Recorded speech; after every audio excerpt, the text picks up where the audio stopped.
Дубайда коркунучтуу кум бороон болду. Ассаламу алейкум, урматтуу YouTube каналыбыздын көрүүчүлөрү. Барыңыздар амансыздарбы? Казакстандыктар, өзбекстандыктар жана кыргыз элим барыңыздарга салам айтамын. Ошондой эле азыркы видеого лайк басып, сиздер колдоо көрсөтүп коюңуздар. Бул видеоролик көпчүлүккө жетип баруусу үчүн сиздердин салымыңыздар аябай чоң.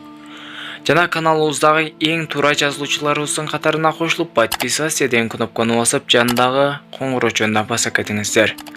Бул дагы Аллах Тааланын берген сыноосу. Бириккен Араб Эмираттарына бороон жана жамгыр түштү. Жума күнү түштөн кийин Дубайда катуу кум бороон болуп, ал көрүнүштү 50 метрге чейин төмөндөттү. Улуттук метеорология борборунун маалыматы боюнча, катуу жамгыр ал айындын кээ бир жерлерине, ал эми Шаржа менен Дубайдын аймактарында чачырандуу болуп өттү. Дубайдын жолдор жана транспорт башкармалыгы көрүнүү начар болгондуктан жол кырсыгына кабылбоо үчүн жолдордо жай айдоону эскертти. НСМ ошондой эле өлкөнүн чыгышында жана алыскы аймактардын тургундары этият болушу керектиги жөнүндө аба ырайы эскертүүсү менен бөлүштү.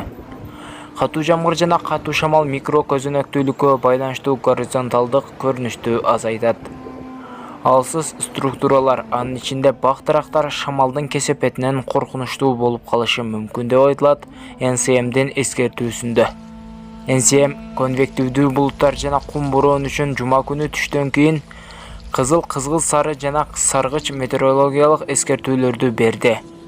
НСМ билдиргендей, өлкөнүн түштүк жана чыгыш бөлүктөрүндө конвективдүү булуттар байкалган. Аба ырайы бюросу Gulf News'ке билдиргендей, булут себүштери адатта аймакта жаан-чачынды көбөйтүү үчүн конвективдүү булуттарга байкоо жүргүзүү учурунда жүргүзүлөт. Кечинде өлкө боюнча салыштырмалуу нымдуулук жогорулап, жээк аймактарында 85%га жетет.